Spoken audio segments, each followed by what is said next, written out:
As we begin tonight, Israel marks the eve of Holocaust Remembrance Day, Yom HaShoah, a time to remember the 6 million Jews murdered in the Holocaust and the enduring responsibility to defend Jewish life.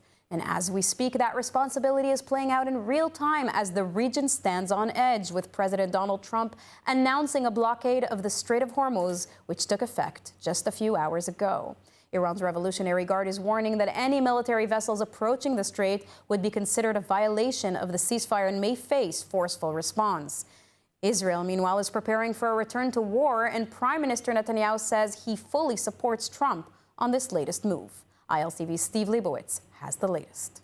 President Trump ordered U.S. Central Command to block all vessels headed in and out of Iranian ports. At the same time, Trump said the ceasefire with Iran was holding well and predicted that Iran may yet return to the negotiating table. Probably heard that a lot of very good things are happening with regard to the Strait, Hormuz, and a lot of good things are happening for our country. It's been very strong. Ceasefire holding. I would say it's holding well. Their military is destroyed. 10 o'clock tomorrow, we have a blockade going into effect. That'll be 10 o'clock tomorrow. Other nations are working so that Iran will not be able to sell oil. What we notice and what we see and what I think is maybe my idea, maybe not, I don't know. But there are many boats heading toward our country to fill up with oil and then go and take it. So they're not going to go through the Hormuz Strait.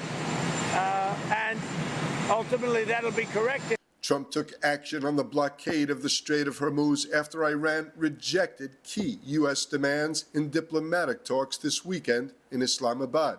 U.S. officials say that Tehran refuses to halt uranium enrichment or dismantle its main nuclear facilities, key conditions set by Washington. Iran also rejected demands to end support for regional proxy groups and to fully reopen the Strait of Hormuz to international shipping. The IRGC claims the Strait of Hormuz remains under its full control, adding that all shipping is subject to its regulations. They also warned that enemy vessels making a wrong move could be trapped in a deadly vortex in the strait. As the U.S. imposes a blockade on the Strait of Hormuz, the IDF is preparing for a possible renewed conflict with Iran if there is a sudden collapse of the U.S.-Iran ceasefire. All major Israeli news outlets report the military is not only increasing readiness, but also preparing for a possible Iranian surprise attack on Israel. A senior defense official is reported saying Israel may be considering renewed pressure on Iran over its nuclear and ballistic missile programs. The IDF alert level has been raised, with Chief of Staff Samir ordering broad combat readiness procedures and preparations for an immediate resumption of fighting amid the collapse of negotiations between the United States and Iran. הוא גם הבהיר לי שהנושא המרכזי שעומד על הפרק מבחינת הנשיא טראמפ בארצות הברית זה הוצאת כל החומר המועשר ולהבטיח שאין יותר העשרה או בהמשך בשנים הבאות, וזה יכול להיות עשרות שנים, אין העשרה בתוך איראן. זה המוקד שלהם, וכמובן דבר שהוא חשוב לנו, וכיוון שאיראן הפרה את הכללים, הנשיא טראמפ החליט לשים עליהם בלוקדה, זו מילה לועזית, למצור, מצור ימי. אנחנו כמובן תומכים בעמדה התקיפה הזאת, ואנחנו מתואמים עם ארצות הברית כל הזמן. An Israeli ground operation is underway in the southern Lebanese town of Bint Jbeil. The intense fighting is taking place ahead of the scheduled direct talks between Israel and Lebanon in Washington tomorrow. More on this from ILTV's Dev Klein. IDF ground forces are operating intensively in Bint Jbeil, a large Shiite town in South Lebanon and a key Hezbollah stronghold. Dozens of terrorists are reported surrounded or fleeing the area. Troops raided a hospital in the town used by Hezbollah operatives, killing around 20 gunmen and seizing weapons after being fired upon from inside the complex. The Israeli military says forces later entered the site and found a cache of Hezbollah weapons, saying the group used the hospital for military purposes in violation of international law. The IDF also confirms a separate operation in southern Lebanon in which troops eliminated the terrorist responsible for killing Golani soldier Staff Sergeant Tuvel Yosef Lifshitz earlier this month. The IDF has released footage showing the destruction of a Hezbollah tunnel in southern Lebanon. The army says the tunnel was located in Lebanese territory and did not cross into Israel. The Prime Minister visited the buffer zone in southern Lebanon with Defense Minister Israel Katz and IDF Chief Eyal Zamir and Northern Command Head Major General Rafi Milo. Netanyahu says the war in Lebanon is still ongoing. מה שאנחנו רואים זה שאנחנו סיכלנו את איום הפלישה מלבנון באמצעות רצועת הביטחון הזאת. מרחיקים את סכנת ירי הנ"ט וגם מטפלים בתמ"ס, אבל יש עוד עבודה לעשות. Even as the crossing border fighting continues, the first direct Israel-Lebanon talks in decades are set for tomorrow at the U.S. State Department in Washington. Israeli Ambassador Yechiel Leiter and Lebanese Ambassador Nada Hamada Muad are due to meet and work tomorrow toward an agreement between the nations to disarm Hezbollah. Hezbollah supporters took to the streets in Lebanon over the weekend to protest the upcoming direct negotiations between Israel and Lebanon. However, according to Lebanese media reports, Egypt, Saudi Arabia, and Qatar pressured Hezbollah allied parliament speaker Nabi Berri to halt the unrest. Reports say the pressure was aimed at preventing any moves that could undermine the Lebanese government or disrupt the planned negotiations with Israel. The meeting in Washington is expected to focus on a possible ceasefire framework, a timeline for formal negotiations, and broader security arrangements along the border. But major gaps still remain. Lebanon is demanding a ceasefire first, while Israel insists talks can only proceed even as fighting against Hezbollah continues. The central obstacle remains Hezbollah, with Israel seeking disarmament and security guarantees, while the group rejects the process. For now, expectations are low, with officials viewing the talks as a first step toward de-escalation rather than an immediate breakthrough. Northern Israel has come once again under fire with repeated rocket alerts from Hezbollah fire. Sirens sounded in several communities along the border. Multiple barrages were launched from southern Lebanon into the Galilee and Upper Galilee areas, triggering widespread sirens across border communities. The IDF says some of the rockets were intercepted by air defense systems, while others fell in open areas. There are no immediate reports of injuries in the latest incidents. Israeli media reports that fragmentation from interceptions was found in several locations, with some localized damage reported, though details remain limited. And joining me now to discuss the latest is Len Khodorkovsky, former senior advisor to U.S. envoy for Iran. Thank you for joining, Len. Thanks for having me. So we're now seeing a U.S. naval blockade in the Strait of Hormuz. How significant of a moment is this in the context of the war? Well, it's certainly notable and significant. It is obviously the result of failed negotiations in Islamabad.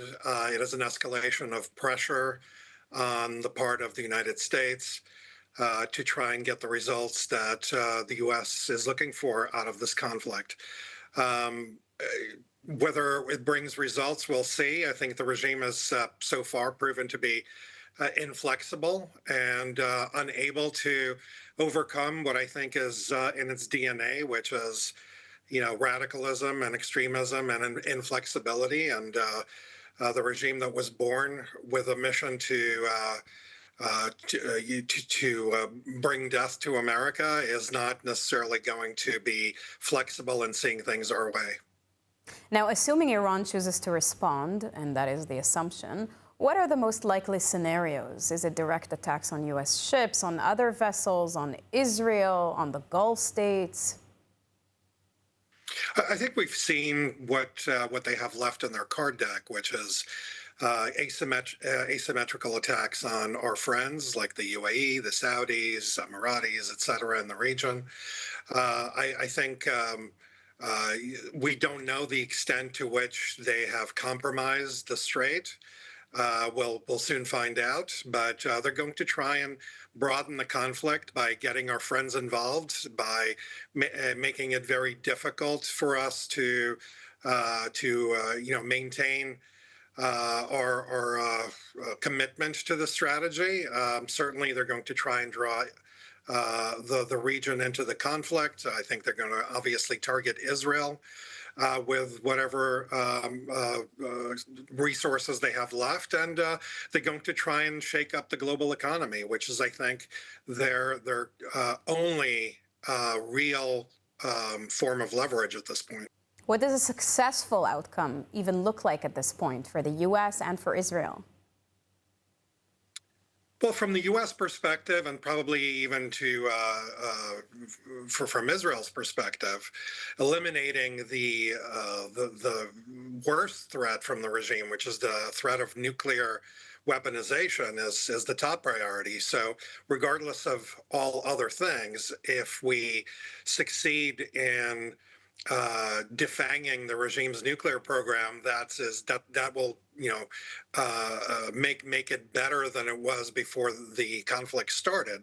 So that's the number one priority. Ideally, we make it impossible for the regime to ever attain a nuclear weapon, but chances are, with the world being a complicated place, leaving the regime in place is going to make it likely that they will try and get that weapon in any way that they can, and knowing that they have at least partners of convenience, whether it's China, Russia, or North Korea, will leave us looking over our shoulder for in the near and long-term future. But beyond that, I think certainly Israel has done a great job eliminating its air defenses. The U.S. and Israel have done a great job in degrading Iran's military capabilities. Israel has done a masterful job in decimating Iran's terrorist proxies around the region. All of those are wins, and I think we need to be clear about that no matter what happens from this point forward, we'll be in a better situation than we were before Israel and the United States targeted the regime. But ultimately, the only way to address this issue is regime change, frankly, and that's what the Iranian people want. That's what they called for when the regime slaughtered 45,000 of them, and they've named the person that they would like to see a transition from status quo to a democracy, and that's Crown Prince Reza Pahlavi. Len Khodorkovsky, thank you very much. Thank you. As the war in Lebanon continues against Hezbollah, the international community is increasingly critical of Israel over civilian casualties, even while the Lebanese public is painting a different picture, exposing how the terror group uses the civilian population as human shields. ILTV's Emily Schrader investigated the recent strikes in which an anti-Hezbollah Christian activist was tragically killed, and the surprising information revealed by Lebanese locals after the fact. Take a look. Israel has been at war on multiple fronts for more than 2 years. One of the most active is that against Hezbollah, a terror organization, a proxy of the Islamic Republic of Iran. And with those growing strikes in Lebanon has also been an increasing criticism and accusations that Israel is targeting civilians. But an ILTV investigation into a recent incident in Lebanon tells a very different story.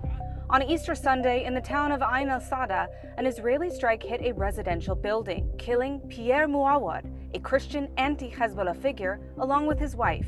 Almost immediately, the narrative took hold. Lebanese civilians targeted.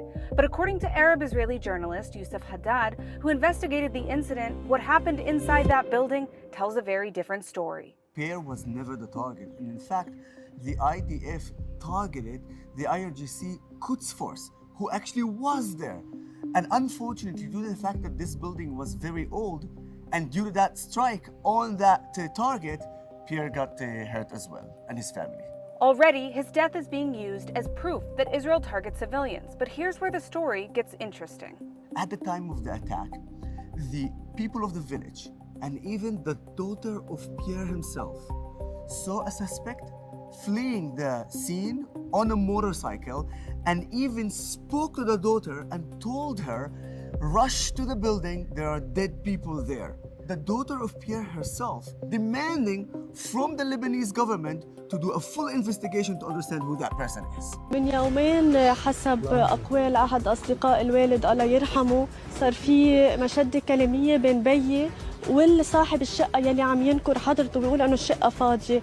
فرضاً فاضي، لا ما يقول ما في حدا بالشقة. أولاً أخته ساكنة بالشقة وصار لها زمان كتير وبشكل دايم.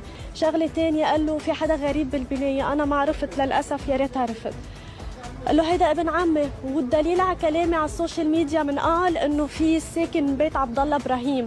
وبنكتشف اسمه محمد شي. The IRGC target did manage to escape the attack, but unlike the other voices that we're hearing, the local community isn't blaming Israel. They were absolutely a legitimate target of IRGC, Hezbollah proxy in that building. He spoke to the owner of that apartment himself and said to him, listen, I'm hearing people in that apartment. The owner of the apartment told him, oh, no, don't worry. There are my people. There are my relative, which is a total lie. There's a video showing that the apartment had water and even guns, which means that apartment was in use. The recording of Pierre saying in his own words, if something happens to me, I blame you, I blame Hezbollah. بس أنا في حال صار شيء محملك مسؤولية كاملة. قالوا بلكي صار شيء ما بعرف، قلت له لكن أنت مش مطمن. نقي قرر إذا مطمن بتطمني، أنا عم بتطمن على حجتك أنت. إذا في حال شيء صار لا سمح الله بدي منك تتخيل وين ممكن يروح خيالك شو يعني تتحمل مسؤولية كاملة. لأنه الصاروخ اللي بيمرق هونيك بيقتل عنا. بقى يا مطمن اتركهم، إذا مش مطمن قيمون. بقى المسؤولية كاملة عليك حطها براسك. Lebanese army intelligence also confirmed the presence of a suspicious individual at the scene. حالة عين سعادة، صاحب الشقة كذاب ورئيس البلدية كذاب. الأكيد إنه كان في شخص هونيك، الأكيد إنه كان له بين 48 و 72 ساعة مستأجر الشقة. اليوم مخابرات الجيش عم تعقب الموضوع وصار عندها معطيات حول الموضوع، معطيات كافية ووافية بحسب معلومات المتواضعة. صار عنده المعطيات انه صار في عملية تأجير غير رسمية، وبالتالي الشغل عم بصير على هيدا الأساس. الكاميرات موجودة، صور الشخص يلي فر من هونيك موجودة. ساء بحظه انه كان يعني يا قبل ما يفوت على الشقة يا أول ما ظهر صارت عملية الاستهداف، وبالتالي هيدي مش روايات، هيدي وقائع صارت موجودة لدى الأجهزة الأمنية. If we have all this information about the strike, we know who the target was, we know what the situation was, and eyewitnesses are saying it wasn't Israel's fault. Why do we see so much of the international media still blaming Israel in this attack? The international media is already biased, and we've seen this not just now, also during the 7th of October, how they framed everything, and the Gaza war with the fake genocide and ethnic cleansing and the famine, and it goes on and on and on. Now, people who know Lebanon knows how Lebanon is divided to 4 main communities. 3 of those main communities absolutely against Hezbollah. Lebanese are filming Hezbollah points where they are hiding and using rockets and launchers, and they say, if I am dead, it's because of them, not because of the IDF. It shows that the Lebanese people are fed up with them being used as human shield. And Lebanese people are calling out loud, time for peace with Israel. It is time for peace with Israel, because our problem was never, ever with the Lebanese people. It was only with the proxy of the IRGC, the terrorist organization Hezbollah. With the war in Lebanon waging on and the IDF continuing to target Hezbollah, it's clear that Hezbollah will do everything they can to endanger civilians, while Israel does all they can to protect civilians. In a major anti-terror operation in Samaria, IDF forces have destroyed a major explosives preparation lab. Forces from the Ephraim Brigade and the Halom unit located the compound in the Tulkarem camp following intelligence indications. During the raid, forces discovered a wide range of weapons and materials used for the production of improvised explosive devices, including approximately 200 pipe bombs, magnets intended for attaching explosives to vehicles, large gas cylinders that could be used as undercarriage charges against armored vehicles, and more than 50 kilograms of improvised explosive material. According to the IDF, the explosives produced at the site were intended to target IDF forces operating in Judea and Samaria and in terror attacks against civilians in Israel. And in Gaza, the IDF and Shin Bet announced the elimination of a Hamas terrorist cell in the central Gaza Strip that posed an immediate threat to Israeli forces. Among those killed was Ali Sami Mohammed Shakra, a Nukhba platoon commander who took part in the October 7th massacre and in the abduction of Hirsch Goldberg Polin, Alon Ohel, Elia Cohen, and Or Levi, all hostages from a bomb shelter in Reim. Hirsch was murdered in captivity while the 3 others were released in a deal after many months in captivity. The IDF says additional operatives were killed in the strike, including figures involved in the captivity of former hostage Avinatan Or and others who participated in rocket fire attacks against Israel. Separately, the Gaza division reports it has eliminated a Hamas cell that has approached the security perimeter and was planning imminent attacks on IDF forces in central Gaza. The University of Haifa stands at the forefront of global impact, ranking #1 in Israel, and has been ranked among the top 100 universities worldwide for sustainability. Here, environmental responsibility, social justice, and academic research come together to build a better future. Haifa International also has adopted the sustainability perspective, where we take part also in high impact work that is informed by academic research to ensure that we have a better world to live in. From marine research in the Mediterranean to community-focused programs shaping peace and equality, students engage directly with the issues that matter. It's not just a degree, it's an experience, and it opens your mind, your network, and your world. Study where innovation meets purpose on a campus committed to progress, diversity, and global citizenship. Master your mind, live your Israel experience. Shape a sustainable future at Haifa International.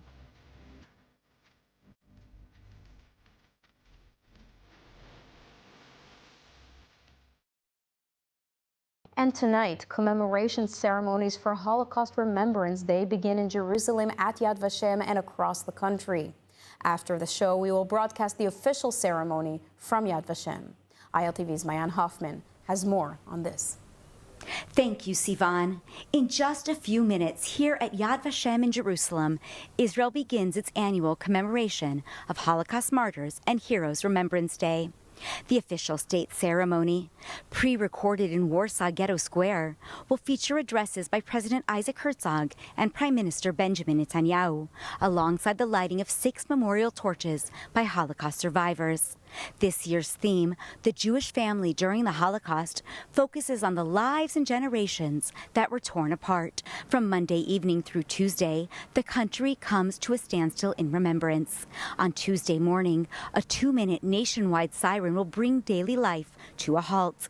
Ceremonies will follow, including a wreath-laying attended by Israel's top leadership, the reading of victims' names at the Knesset and here at Yad Vashem, and memorial services across the country. The commemoration comes as the number of survivors continues to decline. According to the Central Bureau of Statistics, around 110,000 Holocaust survivors and victims of anti-Semitic persecution during the Holocaust era are living in Israel at the start of 2026. All are over the age of 80. Nearly 2/3 are women. Most live in the country's largest cities, including Haifa, Jerusalem, and Tel Aviv. Their stories are still being documented. At Yad Vashem, testimony projects continue, collecting personal accounts, photographs, and artifacts to preserve the history for future generations. As the number of living survivors declines, the burden of memory is passing to the rest of us. On this day, memory is not only about honoring the past, but protecting the future.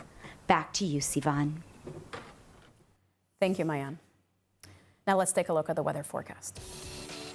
Clear skies are expected around most of the country tonight, with temperatures reaching lows of 12 degrees Celsius or 55 degrees Fahrenheit. Then tomorrow we'll see clear skies alongside steady temperatures, seeing highs of 26 degrees Celsius or 79 degrees Fahrenheit. That's a wrap for today's news. For the latest updates from Israel on all your devices, be sure to follow our ILTV channels and our new live channel. And you can also catch us on Screen IL with 24/7 live coverage. Stay informed with the latest news straight from the heart of Israel. I'm Sivan Raviv. Be well, be safe, and thank you so much for watching.